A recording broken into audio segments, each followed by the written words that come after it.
Okay, तो start करते हैं अपना पार्ट फिफ्थ किसका, इंड एस 23 का, बोरोइंग कॉस्ट का। क्वेश्चन नंबर 6 में कोई खास बात नहीं है यार, बस यही था कि वो साला एसेट खरीदना चाह रहा था, जो कि हमने बोला कि यार ये तो आपके उसमें बनता ही नहीं है, तो इसका सॉल्यूशन सर ने बता रखा कि पहले तो इसको प्रोविजन को एक्सप्लेन कर दो। प्रोविजन में हम क्या करेंगे, प्रोविजन एस 23 क्या कहता है, बोरोइंग कॉस्ट कब कैपिटलाइज होनी चाहिए, उसमें बताया क्वालिफाइड एसेट, फिर क्वालिफाइड एसेट क्या होती है वो बता दो, फिर उसके एग्जांपल बता दो, प्रोविजन खत्म हो गया। सिचुएशन, प्रेजेंट सिचुएशन की बात कर लो, और उसमें ये बता दो कि एक्विजिशन जो शेयर है सब्सटेंशियल पीरियड ऑफ टाइम नहीं ले रहा। फिर कंक्लूजन कर दो कि ऑन द बेसिस ऑफ ये एज एन स्टैट्यूटरी ऑर्डर जो तुम्हारा वो होना चाहिए कि 3 करोड़ जो है वो कैपिटलाइज नहीं होना चाहिए, वो प्रॉफिट एंड लॉस में जाना, वो प्रॉफिट एंड लॉस में जाना चाहिए। ठीक है। फिर क्वेश्चन नंबर 10 था यार, वो बायोलॉजिकल एसिड के बारे में था। टीक प्लांट्स जो थे उसको खरीदने के लिए लिया, तो भाई वो सब तो अलाउड नहीं होता ना, वो एक्सेप्ट बायोलॉजिकल एसिड एस 23 के अंदर एक्सेप्ट बियरर प्लांट्स वो कवर होते हैं इंडेस 41 में, under the guidance of Ind AS 41। Guidance word अच्छा है, ठीक है। क्वेश्चन नंबर ये ऐसी हो गया, इसके ऊपर कमेंट कर देना, वही फिर सेम था 6th और जो 10th है ना। 13 क्वेश्चन इंपॉर्टेंट था, इंपॉर्टेंट भी इसमें कुछ नहीं था यार, बस एक यही चीज़ थी। एक तो ये याद करना, पहले कैलकुलेशन WCR करते हैं हम, फिर उसके बाद में नोट दे देना एक, और WCR को कंप्यूट करना कैसे कैसे होगा, बोरोड फंड्स वो बता रखा है इसमें, ठीक है। फिर उसके बाद में statement showing treatment of borrowing cost, ठीक है, GB कॉस्ट यानी कि जनरल बोरोइंग कॉस्ट। फिर नोट वोट बड़े जरूरी से, remain in continue which required to and capitalise, so we have to capitalise interest according to actual time as given in question. उसके बारे में नोट दे रखा है कि हमने किस तरह से किया है। ये शायद क्वेश्चन का पार्ट नहीं है, ये सर ने वैसे ही बताया है, ठीक है। ये वाला तेरा क्वेश्चन का पार्ट है, अरे यार ये मत कर, इसमें देख ये वाला तेरा क्वेश्चन का पार्ट है, ये तेरा क्वेश्चन का पार्ट नहीं, तुम्हारे वैसे तुम्हारे नॉलेज के लिए नोट है यार। सिंपल सी बात है, तुमने अगर बोरो कर लिया फंड, कितना 1000 कर लिया, ठीक है, अगले उसमें 2000 किया है, तुमने 6/12 पे किया है। इसके लिए रिकॉर्डिंग भी डाल रखी है, रिकॉर्डिंग 6 है, बट मैं तुझे ये बता देता हूँ यहीं पर कि यार 2000 रुपये तुमने जो बोरो करे हैं वो तुमने आधे साल में जाके करे हैं। इंटरेस्ट कितने पे करोगे, 6 उस जितने पे भी करोगे आधे पे करोगे, ठीक बात है।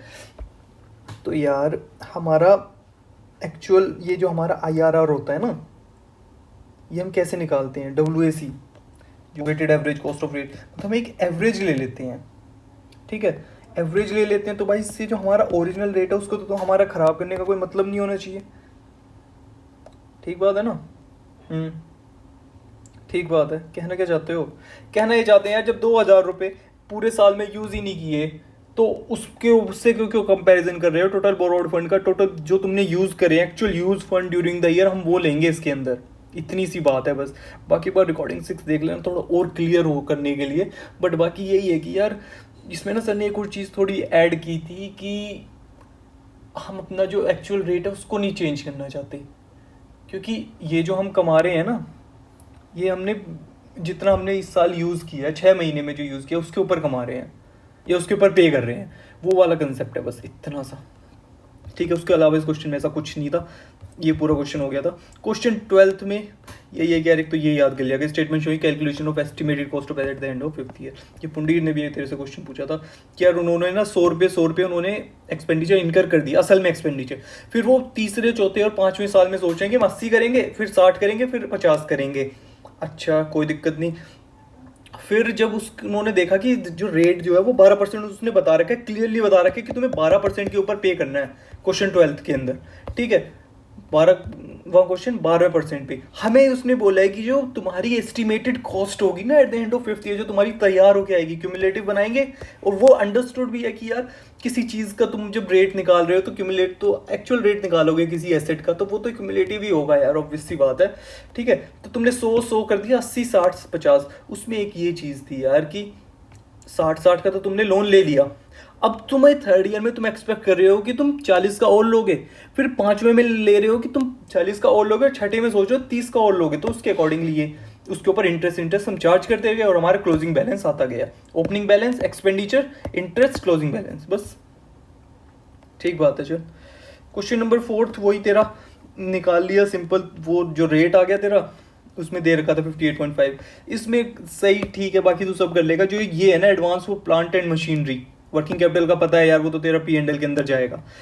ये दोनों जो है तेरे, ये ड्यूरिंग द ईयर खत्म हो गए, ठीक है, 31 मार्च को ये खत्म हो गए, तो हम पूरे का लेंगे। इन केस ये 25 मार्च को खत्म हो जाते हैं ना, तो हम 25 मार्च का लेते हैं, और 6 मार्च, जो 6 दिन का जो तेरा इंटरेस्ट है ना, उसको प्रॉफिट एंड लॉस में भेज देते। लेकिन लकीली और द क्वेश्चन में ऐसा हुआ कि वो 31 मार्च को ही तुम्हारा ये वाला काम खत्म हुआ है, तो ठीक है। लेकिन अब आ जाते हैं advance for plant and machinery तुमने लिया। अब वो प्लांट एंड मशीनरी के लिए जो तुमने 70 लाख रुपया लिया है, वो तुम 6.3 लिख दो, ठीक है, मान लिया वो इंटरेस्ट है, लेकिन वो इंटरेस्ट P&L में जाएगा या उसमें जाएगा, कैपिटलाइज होगा एसेट में, इट इज डिबेटेबल। डिबेटेबल यार ये कि अगर हम ये देखें कि वो उसकी कंडीशन फुलफिल हो रही है या नहीं हो रही जो हमारी क्वालिफाइंग एसेट के लिए, उसमें तो यार ये है कि एक तो भाई एक्चुअल एक्सपेंडिचर हो रहा है इनका, ठीक है, क्योंकि एक्सपेंडिचर में आ रहा है ना वो उसका जो 58.50 है, उसमें ये भी है, हाँ ठीक है। लोन लिया है तुमने, हाँ लिया है। कंटिन्यूएशन ऑफ एक्टिविटी चल रही है, हम ये मान रहे हैं कि चल रही है, ठीक है। फिर उसमें बोला कि यार वो जो एसेट जो है इंस्टॉल होने में सब्सटेंशियल टाइम ले रहा है या आते ही लग जा रहा है, समझ रहे हो बात को? जो तुम एसेट ले रहे हो अगर उसमें सब्सटेंशियल पीरियड ऑफ टाइम लग रहा है ना, तो फिर तो भाई हम उसको कैपिटलाइज कर लेंगे, कोई इशू नहीं है। लेकिन अगर वो नहीं ले रहा ना सब्सटेंशियल पीरियड ऑफ टाइम, तो भाई ये हमें P&L में डालना चाहिए, ठीक है। और अभी तक ये है कि वो जो आएगा वो अगले साल आएगा, अगले साल हमारे इसमें वो लग जाएगा, अगले साल लगेगा ना, अभी तो नहीं लगेगा। नहीं तो तुमने एडवांस दे दिया ना उसको पहले 70 लाख रुपए का, हाँ, तो एडवांस जो तुमने 70 लाख रुपए का दे दिया वो तुमने यहां दिखा दिया लाइबिलिटी साइड में ना अपनी, वैसे कन्वेंशनल तरीके से समझ लेना जो ट्रेडिशनल बैलेंस शीट होती थी, यहाँ दिखा दिया तुमने 70 लाख। अब तुम जो उसको इंटरेस्ट पे करोगे उसको भी यहीं थोड़ी दिखाओगे यार, ये तो वैसे ही तुम्हारा सेटल होना है, ठीक है। तो जो अगले साल जो मतलब तुम्हें इंटरेस्ट पे करना है उसको तुम अभी पता कैसे दिखाओगे, borrowing cost debit to bank, ठीक है, और interest suspense debit to borrowing cost, मतलब हम एक इंटरेस्ट सस्पेंस अकाउंट खोल लेंगे। अच्छा, ओके, हम इसी साल इंटरेस्ट सस्पेंस अकाउंट खोल लेंगे, जब वो डेट आएगी तो हम उसको इस तरह से सेटल कर देंगे, borrowing cost debit to bank और interest suspense debit to borrowing cost, ठीक है। लेकिन अगर केस हो जाए, मतलब डिप्लोमेटिक आंसर है जो सेकंड पॉइंट है ना इसका, अगर केस हो जाए कि if we assume that advance have been made call then we can also capital interest until the assets are installed, we can keep this interest in interest suspense account, हम इसको interest suspense account के अंदर रख सकते हैं, ठीक है। लेकिन अगर केस दूसरा हो जाए तो भाई हम इसको P&L के अंदर डाल देंगे, if we'll assume that it will not take substantial period of time then it will be we will write off this interest in profit and loss account। Pencil बंद हो गई है, क्वेश्चन नंबर 7 स्टार्ट हो गया है। Question number 7 last question है, वो ये यार कि इसके अंदर कुछ खास ऐसी बात नहीं है, ये है कि यार जून के अंदर जो था ना, इन्होंने एक 10 लाख उन्होंने ना बैंकर से लोन ले लिया, लोन ये तरह बैंक ओवरड्राफ्ट। बैंक ओवरड्राफ्ट में पता क्या सीन चलता है, जितना तुम यूज करते जाओगे उतने के ऊपर तुम इंटरेस्ट पे करते जाओ। उन्होंने भाई पहले उसमें ले लिया 2 लाख रुपए का, ठीक है। अब 2 लाख रुपए का ले लिया तो अच्छी बात है, 2 लाख रुपए के ऊपर उन्होंने इंटरेस्ट बना दिया। इंटरेस्ट कितने का, 12 महीने, जो 12% रेट दे रखा है ना, तो वो 12% तो सिंपली 1% वाला देख सर ने इसलिए लगा दिया, इसको 12 को सर ने डिवाइड कर दिया था 12 से, तो 1% आ गया। 9 होता तो 12 से कर देते, तो 0.75% ले लेता है यहाँ पर। बट एक और तरीका वही है कि 2 लाख के ऊपर 12% कंप्यूट कर और डिवाइड विद 12 कर दे, क्योंकि वो पूरे साल का है और हमें चाहिए 1 महीने का, ठीक है। 2 लाख करके अप्रैल में भी ऐसी हो गया, मई के अंदर फिर पहले 2 लाख पे बन रहा था, 3 लाख और उसने एडिशनल ले लिया, तो 5 लाख के ऊपर बनेगा। फिर भाई जून में ऐसा हुआ कि यार ये ना एक वहाँ पे स्ट्राइक हो गई, ठीक है। तो हमने सस्पेंशन में पढ़ा था, टेम्परेरी सस्पेंशन तो ये है नहीं, ये परमानेंट सस्पेंशन है। परमानेंट सस्पेंशन हम इसको मानते हैं क्योंकि टेम्परेरी सस्पेंशन में हम कैपिटलाइज कर लेते हैं, लेकिन इसको हम परमानेंट मानते हैं, स्ट्राइक को, शॉर्टेज ऑफ मटेरियल को, वो सब चीज़ों को। तो भाई उसके ऊपर तूने अपना इंटरेस्ट कंप्यूट कर लिया, 5,07,020 आ गया। फिर जून की बात आ गई, जून में, मई में कोई दिक्कत नहीं हुई, जून में वही, मतलब जो बात बताई वो जून के लिए बोल रहा हूँ मैं, सॉरी। तो जून में जो हुआ वो भाई तेरी वो हो गई, इन सस्पेंशन हो गया, तो उसके अंदर तू ये P&L में डाल देगा, इसमें नहीं दिखाएगा, कैपिटलाइज नहीं करेगा तू अपने एसेट को, ठीक है। एसेट ले रहा है तो एक तरह से इसके अंदर पूरा। आगे भाई जुलाई में ठीक है भाई 5,07,020, कोई लोन तो एडिशनल ऑब्टेन किया नहीं है, ठीक है, तो जो पुराना है उसी के ऊपर इंटरेस्ट पे कर दो जी, 5,070। ये कैसे हो गया 5,000 7,000 20, ये 5,02,000 था यहाँ पे। हाँ तो वो इंटरेस्ट के ऊपर इंटरेस्ट पे तो पे करेगा ही ना, क्योंकि यहाँ पे लोन की अमाउंट बढ़ गई। अच्छा अच्छा अच्छा, ठीक ठीक ठीक बात है, ठीक बात है। ये 5,02,000 पहले था, 5,000 का इंटरेस्ट तूने ले लिया, जो कि तुझे पे करना है, अभी तूने सेटल तो नहीं किया, तो इसके ऊपर भी इंटरेस्ट पे करेगा। 5,07,020 के ऊपर 1% आ गया। ठीक है। फिर अगस्त में भाई क्या हो गया, अगस्त में आपकी ना थोड़ी एक और दिक्कत हो गई।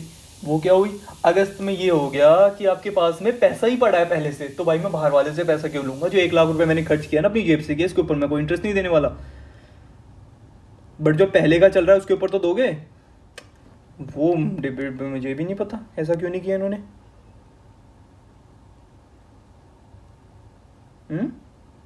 ठीक है, तुमने नहीं लिया बाहर से पैसा, ठीक है।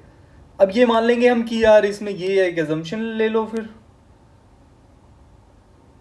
ये तो बात सही कह रहा है कि ये जो नोट्स देखना, इसका नोट क्या है जो अगस्त वाला है, you have surplus cash due to which borrowing do not exist in August. अच्छा, और जब सितंबर में आया तो तेरे पास में फिर से पैसा खत्म हो गया। अच्छा, सरप्लस कैश पड़ा था, ठीक है। चल ठीक है, 6,12,090 हो गया तेरा। अब 6,12,090 तो है मेरा ओपनिंग बैलेंस एसेट का, प्लस 7 लाख और है जो मैंने नया एक्सपेंस करना है। अच्छा, तो मैं इसके ऊपर तो दूंगा ना इंटरेस्ट रेट। हाँ, इसके ऊपर तू तू पूरा देगा, ठीक है। तो इस तरह से हो गया खत्म।